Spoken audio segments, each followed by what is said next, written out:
মন্দির শীর্ষে ভগবান বিষ্ণুর অষ্টধাতুর নীল চক্র স্থাপন করা হয়েছে। তৈরি করা হয়েছে 4টি প্রবেশদ্বার, পূর্ব দিকে সিংহদ্বার, পশ্চিম দিকে ব্যাঘ্রদ্বার, দক্ষিণ দিকে অশ্বদ্বার এবং উত্তর দিকে হস্তিদ্বার। এতে বিমান, গর্ভগৃহ, জগমোহন, নাটমন্দির, ভোজমণ্ডপ, গোপুরম এবং অন্যান্য প্রয়োজনীয় মন্দির সবই তৈরি করা হয়েছে। চৈতন্য দ্বারও তৈরি করা হয়েছে।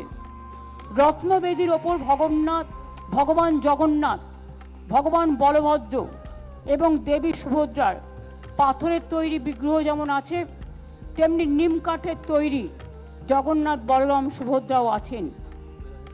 দারুমূর্তি প্রতিদিন সেদিকে পূজিত হবে। মন্দির চত্বরকে কেন্দ্র করে প্রায় 500-র বেশি গাছ লাগানো হয়েছে।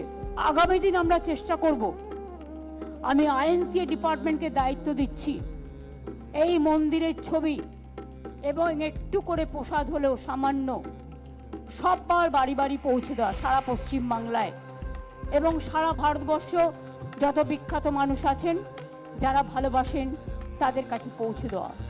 আজকের থেকে মন্দির উদ্ঘাটনের পর থেকে ইসকন দায়িত্ব নিয়ে রোজই ভোগ সেবা করবেন এবং আমরা অনলাইন থেকে শুরু করে সবটাই তারা তাদের যে সিস্টেম আছে সেই সিস্টেমের মধ্যে করবেন।